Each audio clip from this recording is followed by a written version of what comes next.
This podcast was recorded on May 28th, 2017. By the time you hear it, things may have changed.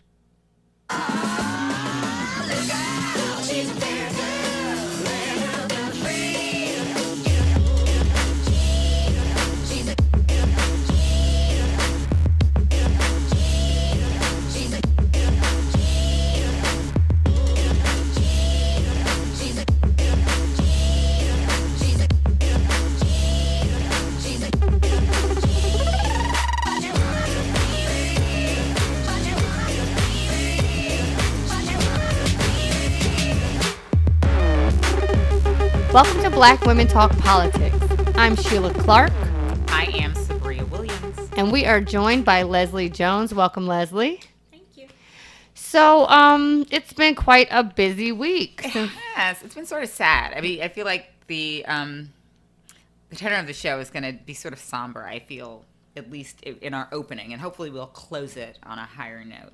But we're opening today and talking about at Manchester, England, on the 23rd, where 22 people were killed at Ariana Grande's concert. The man who has been identified as it was a suicide bomber, and the man who's identified is Salman Abedi. I think that's how you pronounce his name. If not, I apologize for butchering it. Who is definitely has some ties. He had visited Syria, but he, surprisingly enough, was born in Manchester. But he's murdered 22 people, and of course, everyone is on high alert. 1,000 troops have come to Manchester to deploy to and key locations just around Manchester to make sure, I guess, that there is some sort of more safety, but also to try and keep, I guess, some kind of calm. This sort of hit personally for me because I know someone, the drummer for Ariana Grande, who most people now know is from this area, but he's really good friends with my little sister. And I say, when people always say, "Oh, how do I know him?" If I saw him, he would say, "Hi, Sabri," and give me a hug. And so, we're close, like in that way. So his wife Jessica and baby August, we're sending you special prayers.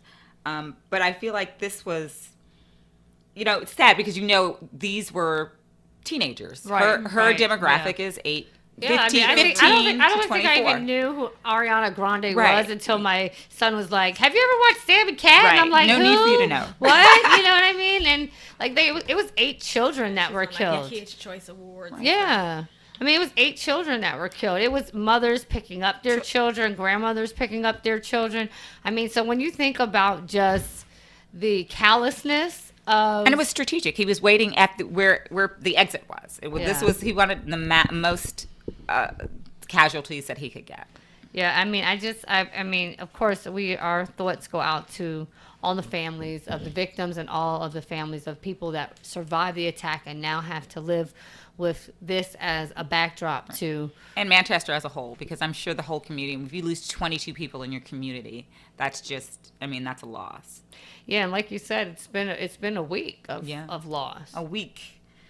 I mean, one after the other. And one of them, again, so I feel like there was a connection for me with Manchester, with Aaron, knowing him, and now here we go. You want to talk about Richard Collins and why that is... Well, sure. I think first of all, whenever we lose a young man of color with so much promise, right? This gentleman was 23 years old. He was about to graduate in a day or so from Bowie State University.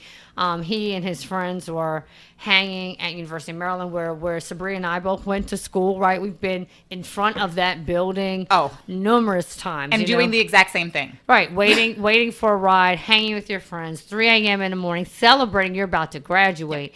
And to have this man who came up to him unprovoked, came up, and his name is Sean Urbanski, who wound up later, folks were able to find through his Facebook page that he was connected with the alt-right. I hope I'm saying that right. But what happened was he just basically walked up on Richard and his friends, and he said to Richard, "If you know what's good for you, you're going to move or something to that Step extent. left, So, right, yeah. right. And Richard simply said no. And then he stabbed him to death right there in front of his friends right there. It snuffed his life right out, So I think it's tragic. To me, it's indicative of a lot of different things. The fact that our young black men, of course, they're in danger even in places where they're supposed to be protected.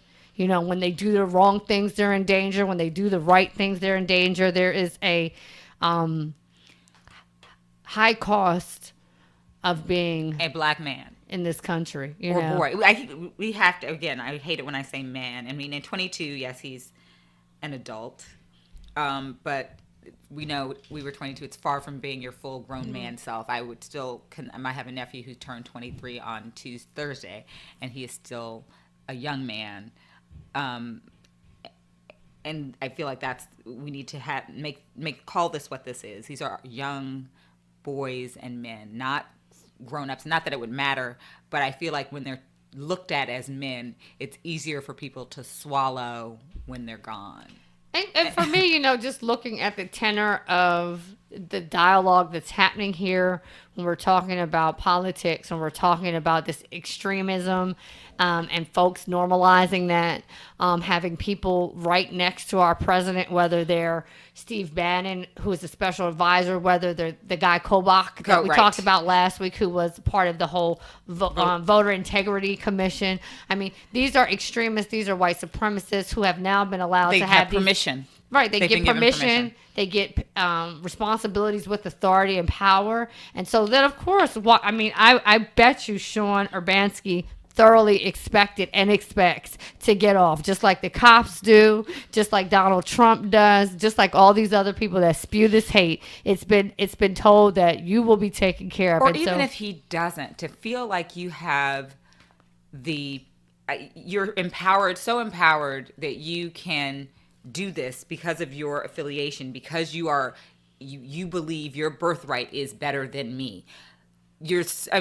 So even if he doesn't believe he's going to get off, what he believes he did was okay, and we're wrong for not letting him off. That he does not. I don't understand how he can care, because this was so callous. There was no exchange of words. There was no big brawl. No provocation whatsoever. This was his intent going in. He wanted somebody to say just one thing. Clearly, just one thing. Right. Right, and so he provoked it. I think now University of Maryland, I think earlier this week, came out with 5 different initiatives that they're going to do to try to address race relations on campus, which I think is very important. It includes working with the Office of Diversity, tracking racial incidents of racial violence, additional funding for diversity initiatives, which these are things I think is important. I mean, again, as a student who went to Maryland, as a black student who went to Maryland, of course, one, we're horrified by this. 2, I will have to say, while I was at Maryland, for the most part, I felt pretty comfortable. I did. I would have never even thought. I mean, again, there were.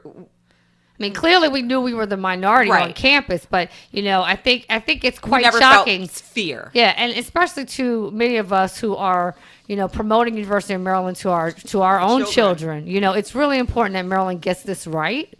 So I'm encouraged by the initiatives that they've put forward to paper. I think it'll be good when they come into action. But of course, we send condolences to Richard's family, and to all the students, and in particular the students of color at University of Maryland, who I'm quite sure are not feeling as safe as they may have before. Yeah. Right. So, Bri, you were talking about how this kind of also reminded you of something else that happened. Oh, this week again. Here we're going. We're going to Oregon, where 3 men actually were stabbed to death. Jeremy Joseph Christian, who is a white supremacist. He's on video saying as much, or he's not on video saying I'm a white supremacist. He is on video spewing racist propaganda. He was on a train in Oregon, and he felt like he needed to berate 2 young women. I don't even believe they were. They're college-age women in hijab. 3 men come to their defense. It's screaming racial slurs at them on the train. 3 men come to their defense. He stabs all 3, 2 die. One immediately, one later, and the other one does not. It seems he's going to, thank goodness, recover from his stab wound. Again, just the audacity, the no, I'm going to come, and yes, and you do have a right to have freedom of speech, but when do we not have? Do we have a right to have freedom of hate? Is that because that's what's happening here? I feel like we've all, our president set up this platform for people to be able to say and do things that we did not say and do, and so here we are, people. So I'm going to have my freedom of speech. I'm going to come in and say whatever I want, no matter how hateful. But then when somebody comes to call you out on it, you can't even, talk to the gentleman. You're too busy talking to the women. You can't even speak to them. So you stab them. You kill them. Oh. I mean, so here we are again, just this, I'm your birthright to be greater than. And I'm sure he doesn't have any concerns about going to jail and feeling like he's not going to be protected or not going to be. I mean, there's a group out there who's going to hail him for his racism. Yeah, it's really upsetting, and it's intolerable, really. And so you hope and expect, and I really expect, again, as we talk about this president who's been asked many times to try to bridge these gaps. You won, great. Great. We know that. So every time you speak, you don't have to remind everyone about the landslide victory that you had, whatever, Right. But we talk about bringing folks back together, reaching across the aisle, all these groups that you put up, as your bait for other people to hate, right. So that they would align themselves with you. Now bring folks back together. But when you choose not to, and you continue to promote people who have these extreme views, we're going to I believe we'll see more of this. Absolutely. And we need to call it what you were saying earlier, Sheila. White supremacists. No, these are terrorists. The right. people on that train felt terror. Right. I'm sure that Richard Collins felt terror. And his family is still feeling terror. Our men feel terror every time they come in contact with a police officer. Right. So it's terror. These people who are committing these crimes and these these hate crimes, they are terrorists. And so I would hope that this administration could also put that in the category, because since he's been in office, not one person of Muslim descent has murdered anybody that we know of in a hate crime or terror-filled rage. Whereas the opposite has happened. They've been attacked. We've been attacked by these white supremacist groups who feel like they have a right because our president has given them the okay, the thumbs up. But it's not just the president, I think. One of the problems I have, which was why I was showing you an article, right. And I've been saying this since the election, is that white evangelical Christians who are allegedly part of his base don't speak out. Right. And these are supposed to be Christians, are supposed to be following the word of God. Right. But when something happens to people who don't look like them, then it's not a problem. Right. And if these people who are allegedly part of his base would start speaking out, things would change. But they allow it to continue. It's the same thing that was happening during the civil rights demonstrations when black people were being lynched. It was the same group of people that just kind of sat idly by and never did anything about it, even though they're supposed to be Christians. Yeah, that's such a good point. It's such a good point. Convenient faith. Well, I'm going to turn the page a little bit to some of the other things that were going on this week.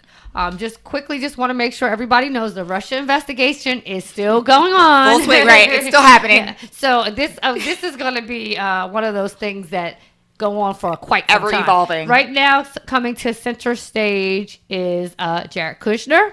Yeah. He's up. It's his piece. And so he's being looked at for wanting to have secret channels for discussion with Russia. However, the Department of Homeland Security normalized that this morning, I believe. Talked about, it's okay if folks want to have secret channels, because any time that we can talk to people who we tend to not be on the same page with is okay. I mean, really, that could be seen as being a traitor. It doesn't make sense. It just it doesn't make sense. Yeah, Why would you need back channels to do anything? Aren't we supposed to have? Where is the transparency here? There's no transparency in this administration, and it's real. And not that politicians. That sounds like being a But spy to me if you're a back channel. And they don't even act like they Snowden. want to have transparency. They don't even act like they want to let us believe that they are forthcoming in any way. They give us no reason. So even this statement, it's okay to have back channels. It's like, here we go. Yeah. The other person coming up on deck next week is going to be Comey. He'll be testifying in front of the Senate, so that should be interesting. I hope those memos materialize, that notepad where he said, you asked me to let it go. Right. I hope that all of that is like Exhibit A, B, and C. So I think it'll be interesting to watch. So we'll keep Russia, the Russia investigation, on deck each week. But we also had a very interesting and humor-filled foreign trip. Oh, it was awesome. I mean, you can't make this stuff up. Right. So and we held our breath.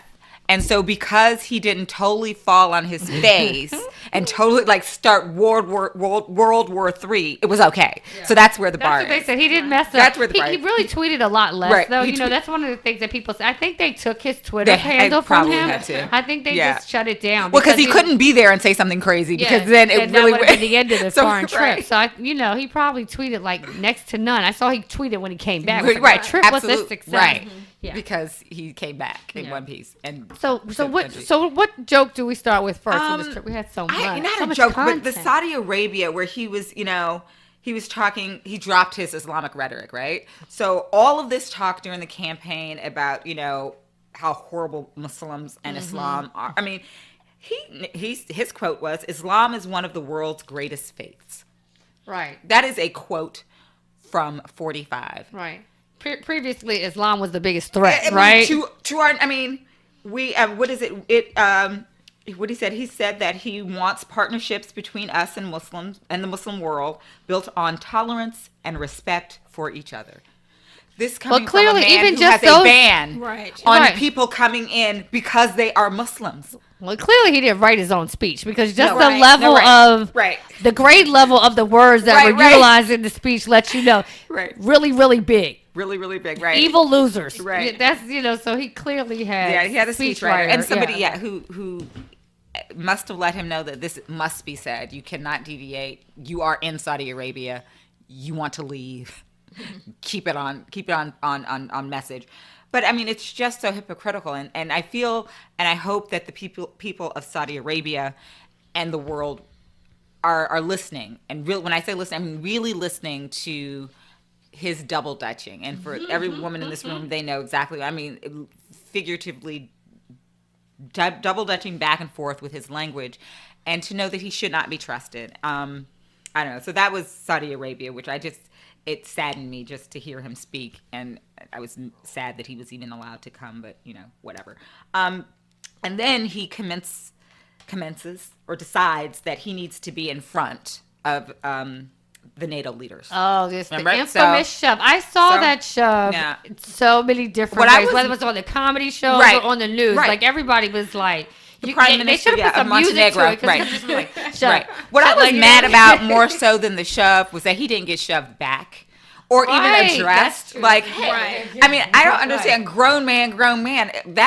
And come on, dude. What do you, just not even a look. It was sort of just like okay. Well, he did look at him though. He did give him a look like, wait a minute. But I guess he was trying to play nice and everything. Every week I call him. He's a bully. But then, like when he got in front of the dude, he just kind of did this little sniff thing, like he was like, how dare I not be? How dare I not be already? He just looked idiotic, really. He did, and it was a poster, live action cam of bullying, and who we are, and also what not to do, because you'll just get joked about it, and who he really is. We keep seeing these, and it's who said it? When people show you who they are, believe it, see it, and we see this. This is not the first time. This is a pattern. And this is how he rolls. Well, all the personality analysts they were analyzing that, but they were also analyzing the hand swap with Milena, all the marriage counselor people. The body language. Because Milena was like, beep, beep. Like she was not interested. No. And it was more than once. So you could play off the first one, but then she did it again. And as a wife, we know what that means. Yeah, she was like, yo, dude, don't touch me. She was saying, don't touch me. Interestingly, they showed them getting off of a plane, and he stopped and actually grabbed her. He held her hand coming down the steps, which... is completely unusual. If Absolutely. everyone who's been watching them and how they interact with one another, it's I think was I told think to they do that. yeah, That I was think they scripted. caught That was wind of scripted. yeah, because they started holding hands a lot more like it was after scripted. she That like was- you know Get off plane, hold because then he hands. was like, oh, I have the lipstick like we're happy, you know. So I mean, it's true because you have these. I saw an article where they were analyzing his body language. So I'm sure since it's a thing, body language analysts are going crazy. I mean, it's a now they. yeah, they I mean, have it. been. So this, I didn't even know it was a thing. this is So now this they're is a just- profession, but It's like a they're all, prof- but right. now they're featured. yeah. They have to be because well, it's. well, I was going to say the other body language thing that happened this week was, of course, the Pope. You know, was of course the Oh, Pope and poor those Pope. and the pictures. I've never seen right? anybody looking like sadder, he was right? at a I've never- funeral. right. The man looked like, "Get me out of here." And they were showing the pictures of him when he met Obama, and then the side by side. Right. Yeah, no, It was he. awesome. I mean, it looked terrible. But first of all the pictures were bad. Like everybody looked so morbid with all Right. the veils and the black. I don't know if that's the protocol when you go see the Pope. It's protocol. Okay. I don't know why it's protocol. Right. But when they compare pictures of other people who have done the same thing, they tend to look a little more lively. Right, I was gonna say it's very different. Yeah. Well, the Pope. The thing that's so And interesting. this Pope is lively. Yeah. I well- mean, he's one of the liveliest that we Right. had. I mean, Right. so- Well, he slipped him a copy of a book on climate change. Ooh, So that's right. that was one of his major pieces that he's like, dude, look, science is real. You know, global warming is real, and I need you to stop fighting it Right. and get on board, right? So I know that was one of the big pieces that the Pope was trying to get across to the president. And I think, you know, maybe because Melania is Catholic, like she may be able to, you know, You sway him? I don't know. Maybe I don't know, but you know, they've made a big deal about the fact that like she's the last Catholic first lady since Jacqueline, Yeah. Jackie Kennedy. Yeah. So I mean, who I don't knows? know that Maybe, he maybe she's listens like, to look, her. this is a book we got from the Pope, Right. and I'm gonna need you to read Read it. this Yeah, I and don't think get so. on board from He His doesn't holiness. read. He doesn't read. He's Well, admittedly, yeah, I don't He read. doesn't. And I not don't only read. that, but just because you grow up Catholic does not mean you're really Catholic. It's the same with any religion. Right. I was born Yeah. Muslim. Well, I'm trying Right. to just say And my maybe brother she was can born help Christian us. and he's Right. Muslim. So Yeah, that's so- not a right. right. It's no Flip flop. Well, right. and speaking of Melania, now we got to see her really up close.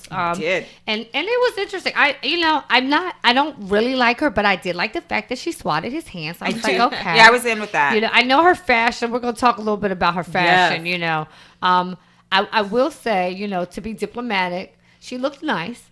You know, she looked nice, but She usually does. I mean, if you give me 1/4 of their funds, I would look stunning. I mean, you should. Right. we You look should amazing, never but be just flawed. like you know, $100. But you know, right. Right. So know. if you have 100 million, you should be flawless. So what do we think of that coat, though? Do you think she should have worn the coat or not? I mean, so it was Dolce and Gabbana. Yes, it was very colorful right off the runway. Apparently, there was a wait list for the coat. Should she have worn it or should she have not worn it? Was it tasteless or tasteful? You absolutely wear your clothes. You absolutely. But you deal with the backlash as First Lady, especially when your husband is going to cut health care for 23 million people, Okay. and that you have to deal with that piece. I mean, it's very much not anywhere near, but Michelle Obama had her flack when she wore the Lavlin sneakers that were retailed at $5.40 to the Washington Food Bank. I mean, yeah. So you Just have to have a sense.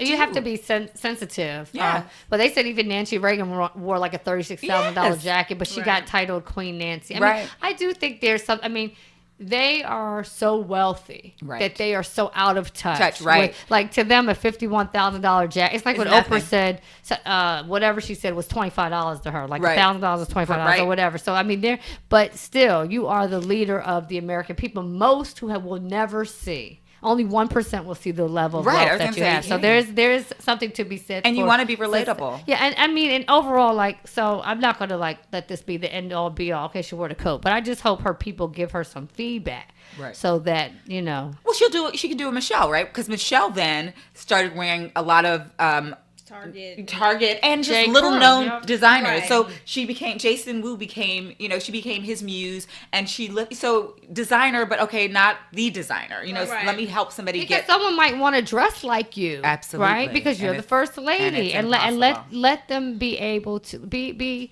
Let your style be approachable, Right. To the Well, folks. I could look like her. I'll have Niall and Samaya go pick flowers, and we'll throw it on a coat. That's about the only That'd way. be avant-garde. That'd be the only way.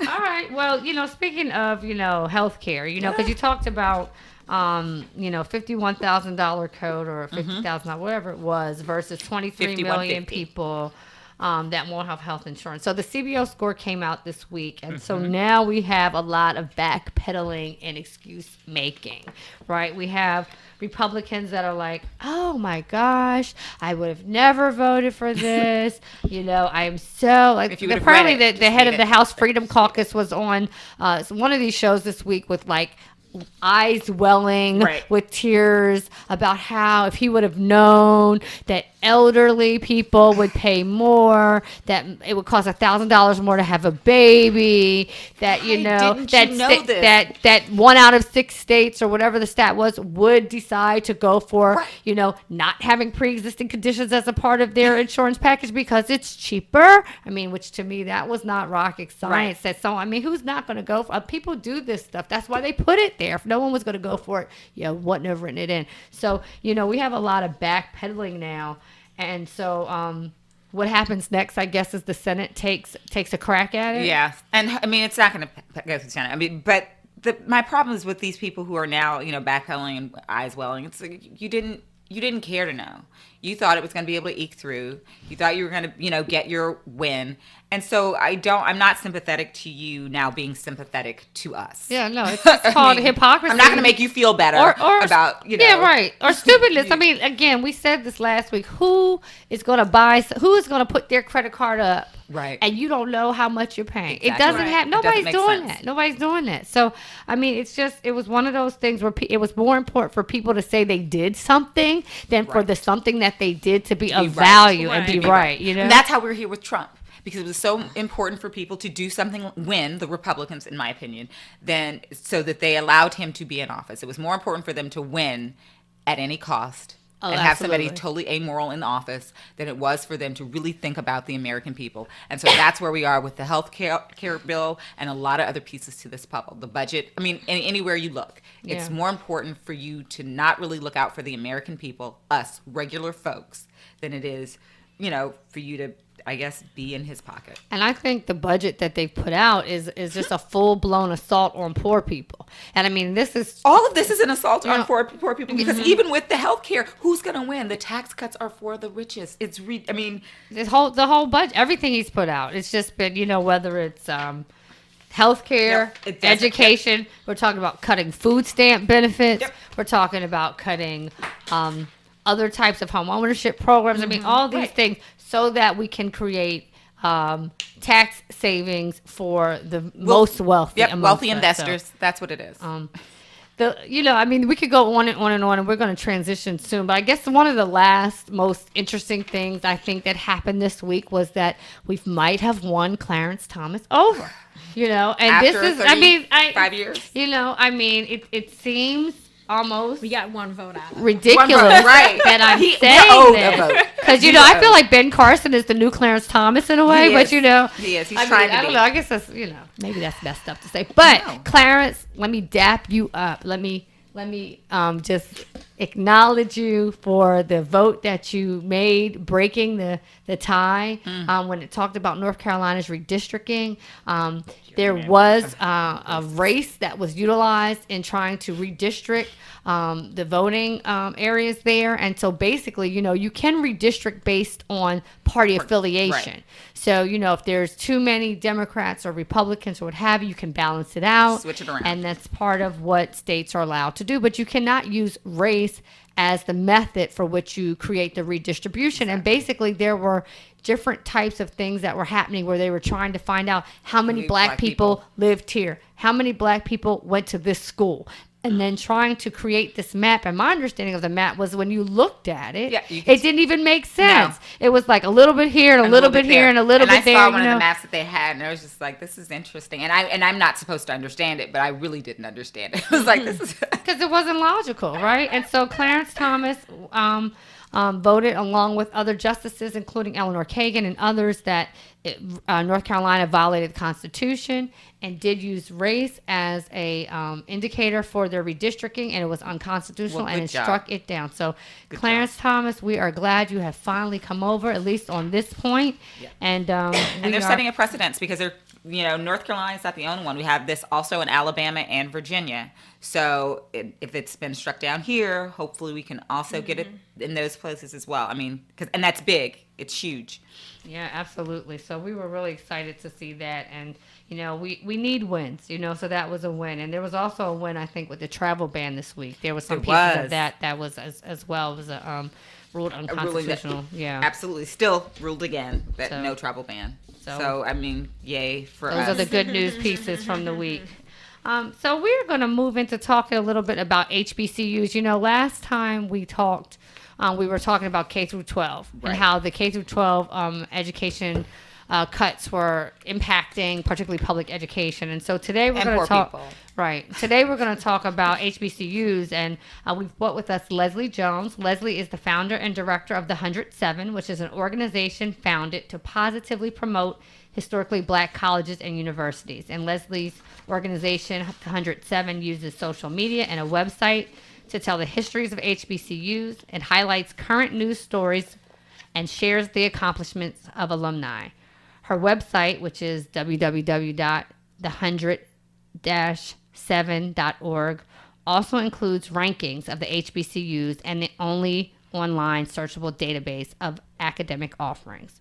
So with that, Leslie, I just want to welcome you to the show and thank you. Welcome. Thank you. So tell us a little bit about, I guess, your work with HBCUs, and then we kind of want to just talk about some of the media attention they've gotten frequently. I was really, really interested in trying to get the scoop on that infamous picture of the HBCU presidents and Donald Trump. And of course, we know we had that other woman, Kellyanne Conley, on the couch with her shoes off. So tell us about that, Leslie. The photo? Well, just tell us about, in terms of why that meeting. I mean, The significance right? of The it? significance. I think from people who are not as knowledgeable, Right. there We were might just have been annoyed. We're like, why are they up there meeting with him? We don't like him. Right. So I think what it is that anyone who is a college president has to do what's best for their constituents. They have a responsibility to their students to make sure their schools are being funded well and are getting the recognition that they need. And so for the past few years, while we had Obama in office, HBCU leaders did not feel that they were getting the respect that they deserve from the administration. So Barack Obama never met with them in large numbers the same way this happened. They were not consulted on a lot of different policies that were put in place or proposed, even though they may or may not have gone through, that HBCU leaders felt would have hurt or did end up hurting HBCUs.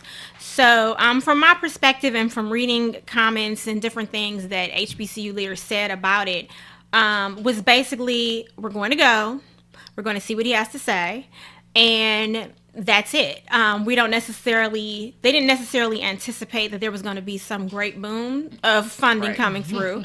It's okay, maybe we'll get something out of it, maybe we won't. At best, we won't be worse off, I think was the hope, which in some ways seems to have played out in terms of the direct funding for HBCUs. It was not decreased. And also, I think people need to take into consideration that aside from the short time that they spent with the president, they did go meet with the members of Congress who ultimately control the budget. I think a lot of attention was given to meeting with Donald Trump, when the reality is they spent far more time meeting with legislatures, which is far more important because they're the ones that determine a lot of things. And they've been meeting with these same individuals for months. Just because people started hearing about it in January, they've been having these conversations for a long time. Once the election happened, they said, okay, we have to retool and start looking at what we're going to do because we still have to be able to survive no matter who's in place. And we also need to remember that the majority of our HBCUs are in the South and in Republican-dominated states. So they have to be able to work with both members. I mean, it would be easy for us to say, forget Donald Trump. We're not going to deal with him. We're not going to interact. But that's just not how the world works. If you want to get something, you have to be able to reach across the aisle and work with other people, particularly when we're in a situation that we're in. If we had billions and billions and billions of dollars in our schools, then we'd have a little more flexibility in terms of what we were able to do, but we don't. So I would think you that's say where I'm sorry. Would you say that's the most critical issue? Finances and funding. I think that it is. That's the biggest thing. It's the funding, at least from a perspective of what Congress and the administration can do. I think recognition for the job that HBCUs are doing is also significant, because in terms of where we decide to send our children and where they're encouraged to go, it would make a difference if people had a better idea of the positive things that are coming out of HBCUs. So positive press, but of course funding, because funding makes a huge difference. Right, absolutely. So, I mean, I think one of the things that you were saying to me that I found a little surprising was that the HBCU presidents had wanted this meeting during the Obama administration, right? And it didn't happen. Never happened. So, I mean, so tell us what happened. I mean, I think this is important because obviously we're a show that leans left, right? Mm-hmm. We're not Trump fans. We lay left. So we lay okay.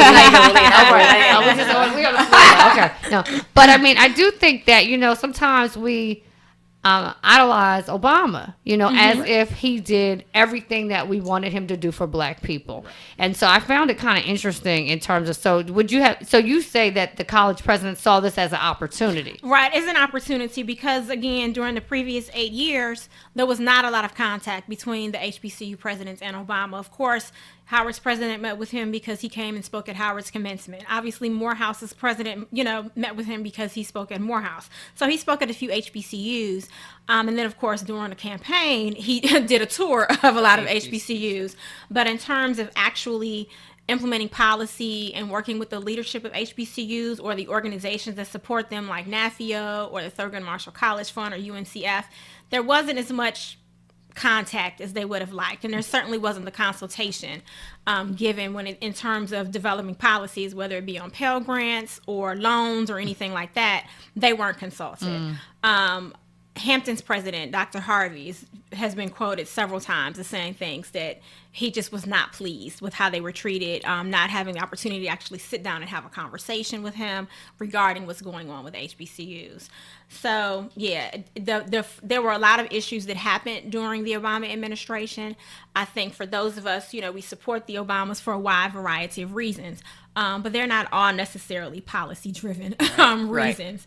And if you sit down and look at what actually happened to HBCUs while he was in office, they took a hit financially. Right. A lot of students had to leave college while he was in office because of the policies that were implemented. And some of them were not specifically, you can't say that they're anti-HBCU, but there were policies that basically ended up damaging HBCUs because there wasn't any thought into what was going to happen. If we do these things, what's going to happen to the actual colleges? And there was not a lot of advocacy. Very rarely, I don't think ever, you could really hear Obama going out and saying, hey, we're going to do some things specifically for HBCUs. He seems to have adopted a policy of a rising tide lifts all boats. So if I do more things for students, if I do more things for colleges, then it's going to benefit HBCUs. But we know that's not necessarily the case. And that's basically what happened. So I think the presidents went because they have to do their job. At the end of the day, they have to do what's best to try to advance the cause of their universities. And staying home does not necessarily get you anything. Right. So when you think about that then, considering, because we know it wasn't just the meeting with Trump. Right. We know that Betsy DeVos came out on the circuit and she went to Howard and she also went to Bethune-Cookman and the students had quite a reaction. Right. So tell us a little bit about that, because I think potentially, there's some interesting circumstances, at least at Howard. Right. Wasn't there the comparison to how HBCUs and privatizing education, how it started with HBCUs, how, back in the day. Her conversation about choice. Choice. Right. Pioneers of school choice. Pioneers of school choice is what the HBCUs were, which so totally DeVos, ridiculous. her first issue when she first was sworn in as Secretary of Education, she attempted to go to, Jefferson, I think, in D.C., yes. And she was not allowed to enter.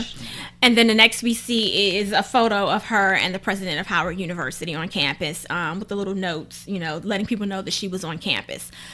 So there was some outrage from the students. Part of it, I think, was rightful in that they didn't feel that they were given advance notice that she was coming on campus. So, like, the student government president was not there. The editor of the Hilltop, the school newspaper, was not there. And I don't know why they were not notified or invited. I think it would have been beneficial to have them there.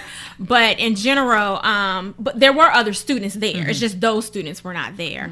But I think that what people also need to understand is that whoever the Secretary of Education is also has a seat on Howard's board as a role, just by virtue of their position. That's interesting. So she's no matter part of who their it is, board. right? She's No the matter fabric of Howard, right, no she has matter a what. small role. It's basically like an ex officio role. You Right. just automatically you're on the board. Okay.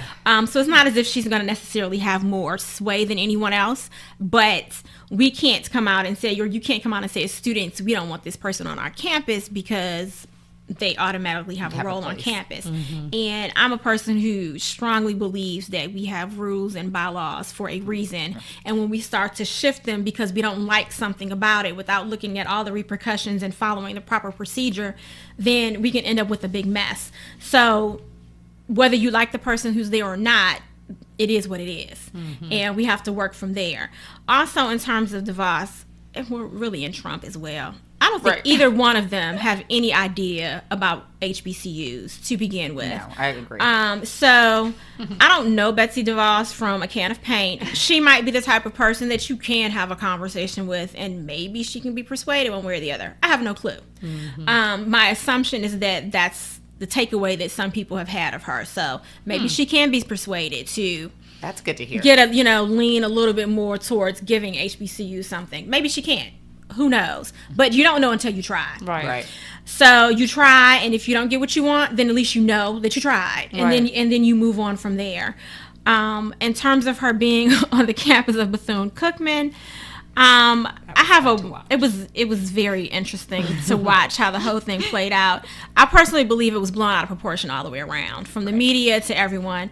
I think that, and of course, I've never talked to the president of the university, but my thought would be that he figured, again, this lady's the Secretary of Education. We need to have allies in the White House. So maybe they had a conversation while he was in D.C. for that meeting, and she seemed as if she would be amenable to come talk or do something. So he was like, oh, okay. I'm not sure why he didn't expect the backlash. But it was Right. free publicity too. For a smaller HBCU, it let everybody know. And no matter, I mean, some people are like, it doesn't matter if it's good or bad as long as they're saying my name. Yeah, well, I think that's a Trump thing. Yeah. But in general, I mean, obviously he should have expected Absolutely. the backlash. Right. I'm of the mind that in terms of commencement speakers, I think in general it would be better if they weren't political, but they are. And you have some students there who perhaps they might be Republicans. Maybe they wanted her to come speak. There are some people there who probably could have cared less as long as they got their diploma and kept it moving. But once she was invited, the whole thing of uninviting or her deciding not to come, it could have gone in a wide variety of different directions. Her showing up and still giving her speech says a lot about her. Right. But I think that the students still had a right to protest. I mean, I believe in free speech. You have the right to come and speak, and I have the right to say I don't want to hear you. And that's the end of it. The biggest loser in that situation was really the president of the university. Right. Because a lot of people, not only because he invited her, he could have gotten past that, but I think the situation was not handled well that day by threatening to end the commencement right. and mail people's diplomas instead of just saying, let's let her finish and then we'll move on, and then keeping it going. He went in the wrong direction with it. So, Right. it remains to be seen if they're going to benefit from it or not. Right. Well, they definitely got attention. They got attention. So and having- it was for that. Yeah. So having heard listening to you, what is your background like with HBCU? Tell us what you do. So I attended Howard University. I have Go two. Bisons. I have 2 degrees from Howard. I have an undergraduate degree in education, and I have a master's degree in history. So what I do promoting HBCUs ties both of those things together, education and history. I think part of the reason why I love HBCUs so much is because I have a degree in history and my focus was in African American history. And you cannot study the history of African Americans in this country and the progress that we've made without having an understanding of the contributions of historically Black colleges and universities. So for the past 20 some years, I've been an advocate of HBCUs. And I have a friend, one of my dear friends, she and I grew up together. She's went to Hampton, and she reminded me that when we were in high school, I told her, we're going to black colleges. Like, why do we need to go to somebody else's college? We have our own schools. So this is where we're going to go. And I don't remember telling her that, but she told me that about last year. She was like, Leslie, you've always been talking about HBCUs. You know, you were the one that told me that I needed to go to an HBCU. So that's where I come from. My mom went to Ohio State University, and she's not the type of person that will specifically try to steer you openly towards something. Right. She'll kind of like say little things and try to move you a little bit, but she's not going to be as blatant about it. But having talked to her since then, I think that she went to predominantly white high school as well, that she feels had she been in a predominantly black educational environment, her opportunities and experiences would have been completely different than had she been where she is or she went. When I talked to her about how she chose Ohio State, it was simply, well, that's where everybody else was going, and so that's where I went. You know, there wasn't a conversation really about going to Wilberforce or Central State. I grew up in an AME Zion church. There was nobody who said, you know, why don't you look at Livingstone, which is the AME Zion church's college. So she just kind of followed suit and went to Ohio State. But again, the experiences that she had there, not that they were horrible, but they just were not as rich as they could have been. So she wanted me to go to an HBCU, even though she didn't specifically say that. Like, she wanted me to go to Florida A&M. Oh. That was her top choice, and where she was trying to get me to go. And so that's me. When I talk to my children, the only colleges that I talk to them about are HBCUs. If they ask me about another school, I'll give them some feedback. But that's the end of it. So Leslie, with that, then you talked a little bit earlier about funding, and so what do you think are the most, with this administration, what do you think are the most critical issues facing HBCUs, and how and why should folks get involved to support the effort to support those schools? Obviously, funding is the biggest thing. I think, with the exception of those of us who live in the District of Columbia, most of us can reach out to our members of Congress and let them know that funding HBCUs is a priority. It's a priority because HBCUs truly do the heavy lifting. The majority of students at HBCUs are still first-generation college students. They're still lower-income students, and those are the students, if we don't pull them along and get them from those situations, we're never going to be able to advance the way we want to as a society. So it's extremely important that we support the schools that are actually doing the work. It's great to talk about some of our larger flagship institutions. It's great to talk about our Ivy League schools, but when you look at the schools that are actually lifting people out of poverty the most, it's not those schools.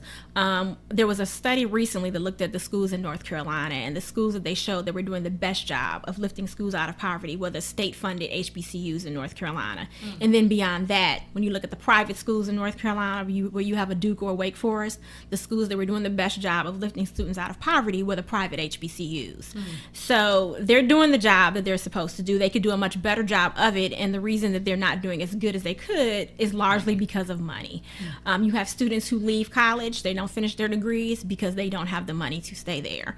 You have students who come in, and because they don't have the necessary background from high school, you know, the classes that they took were not as strong. Maybe they didn't learn how to write as well as they need to.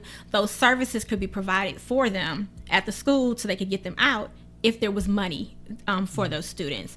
One of the funding issues that's come up with this latest budget was the cutting of TRIO programs, which is programs like Upward Bound, which again exposes first-generation college students to college and what life is like, and helping them to get prepared so that when they enter college, they're able to actually graduate. So if those types of programs are eliminated, then we're going to have a problem. Additionally, a lot of Upward Bound and those TRIO programs are based on HBCU campuses. So not only is that a source of funding for the colleges, but students are exposed to HBCU life by being on those college campuses during those programs, and so it also helps them filter through the schools. So all of those things come together, and they benefit HBCUs, they benefit our students, and they benefit society. If our society is not educated, we're not going to have much of anything.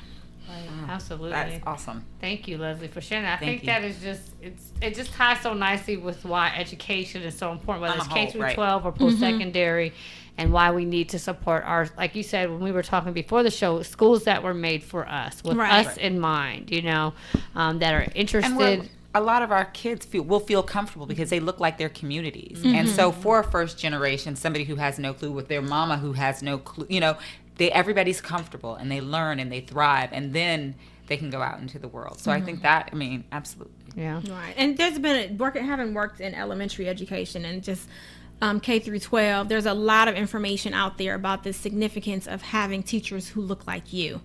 And even at a school where you might have a large population of students of color, the faculty does not necessarily reflect what the student body looks like. So students still are not necessarily given the same opportunities toward internships and those types of things because they're just not in that environment. So it's not just the student body, but on HBCU campuses, your leadership, your faculty, you're going to have more people of color. And that's not just African Americans, but you also have Asians. And so the percentage is much higher in terms of the diversity of the faculty on an HBCU campus than it is on a majority campus. And that's across the board. I think when the issues were going on with Missouri and they were protesting, the students at Missouri were saying that they wanted 10% of the faculty to be faculty of color. Right. But then when you look at it overall, on average, at flagship universities, it's about 5%. So that's a huge, there's a lot of work that has to be done. And then conversely, on an HBCU campus, for most HBCUs, there's some where this is not the case, but the majority of the faculty is going to be faculty members of color. This is so important. Thank you, Leslie. Okay, so one of the things, just like kind of dovetails it away into what our word on the street was this week. Ben Carson said poverty is a state of mind. And so we got what is his state of mind? Well, we got some feedback from some of our listeners on this quote, poverty is a state of mind. So we're going to play it now. And then I'd like to hear from you ladies. What do you think? Ben Carson made a comment this week saying poverty is a state of mind. What do you think about that? Is he right? I think that there are many things that contribute to poverty. It's circumstance, it's environment, it's access to resources. It's not state of mind. I think that the state of mind contributes to how people respond to their environment and their resources, but is absolutely not simply a state of mind. There are many factors that contribute to poverty. Okay, so that's what she shared, and so what do you guys think? What I think is that Ben Carson forgets where he came from. And I think if you asked his mother when he was growing up and she was supporting he and his brother, that she would not say it's a state of mind. It's real. A reality. It's a reality. When I'm opening this, can of tuna that's going to feed us for 2 weeks. It's not a state of mind. I'm really thinking like I'm a rich woman right now, and it's just not working. But so and not to even try and understand, but what he's saying is right. If you believe and if you want to be poor and that's how you live your life, of course.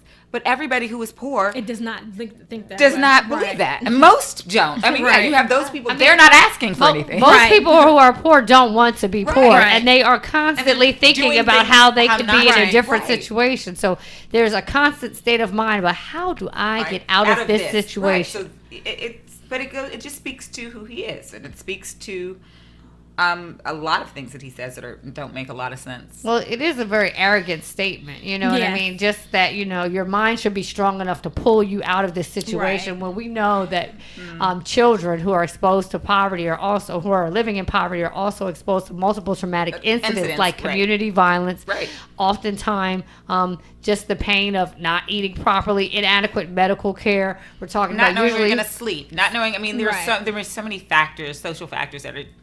It just right. So it's not, these things are hardcore facts. They are actually taking place. So I do understand, I guess, the point he was trying to make of complacency or of a lack of motivation, but to utilize that perspective as and really and say it and not have any backup. Say poverty is a state of mind, but with no follow through on what you really, who you're talking about, or what you're meaning. Because that, then with this, poverty is a state of mind. That is what you're saying. So you're believing that everybody who's poor wants to be poor. Right. Yeah. And it's a disregard and a disrespect for the reality of what it does mean to have a lack of basic needs and And I just find it to be a very disrespectful comment, It even is. though I do understand the point about motivation. But it's naive to think that people That's how you are motivate. not motivated to leave their Right. state. There's a lack of resources that keep people Right. impoverished. Right. And there's also just, I look at many of my former students who grew up in poverty that are still living in poverty. If you don't finish school, then there's going to be a problem. And there's not as many. I had a former student contact me about trying to get her GED. And there's not as many resources out there as one would think to help working people get their GEDs. Because if there's programs that are operating during the day, but if you have a job during the day, then you can't enroll in that program. If you have a child, then you need childcare so that you can go to the classes. So there's lots of barriers that are there that make it extremely difficult for people to advance. And it's not that it's impossible. We always see stories of people that did it, and that's when I think the state of mind comes into play, because there's some people that just seem to have some type of intrinsic drive in them that no matter what happens, they're gonna find a way to make it. Right. But I don't think that's the majority of people. Right. And there have to be more things put in place. The student who contacted me, I mean, her life has always been a train wreck. From when she was in my class as an 8-year-old, it was always a train wreck. And so even now, I'm glad she still keeps up with me. But when I try to follow up with her to see what's going on, did you, have you tried this program or this or that? There are barriers because she does work. She does have a child. And then of course you just have society. So if you live in a situation where maybe a lot of people who are around you finished high school, but they're still living in the same neighborhood because they just never advanced for whatever reason, you don't necessarily think that education is going to make your situation any better. Right. Whereas if you grew up in an environment where everybody went to college and everybody has a job, then you see the benefit of it. But if you don't grow up in that environment, you're not surrounded by it enough, then it's hard to get past that, because what you see is not what everybody else is telling you could actually happen. So, right. So act up. That's it. Act up. What are we going to act up? What are we going to do this week? So we always want to leave you with something to do. So this is Memorial Day weekend. And this is a day where we remember our men and women who've died while serving our country. And we are hoping that as we move forward in the world, that number will become less and less. So act up for me would say, if you see someone in uniform that has served our country, or you know someone, thank them. Absolutely. The president's budget is out. We've talked a lot about poverty. We talked a lot about the importance of education. There are several pieces in this budget that really I feel are a straight assault on people without wealth. And I think we need to act up and say that, supportive services are important, that we need to make sure that the most vulnerable amongst us are set up to be successful. And so I think you could take any piece of that budget, whether it's the education, whether it's the health care, whether it's, even environmentally, where if we don't have a healthy world, right, we're all doomed. What are we setting up for our children? So there's plenty to act up. Congress is in recess again. Always. And so there's always the time to go and meet with members of Congress, call them, and galvanize around the issues that are important to you. Leslie, I don't know if you have anything in particular that folks can act up with in reference to HBCUs. Well, what I would like people to do is reach out to their members of Congress and let them know that HBCUs need equitable funding. Whether it's through grants or through Pell Grants, whether it's direct grants for HBCUs or increasing the allotment that the federal government gives to HBCUs. Let them know that HBCUs are important. Even if you didn't go to an HBCU, let them know that what the job that HBCUs are doing is important to you.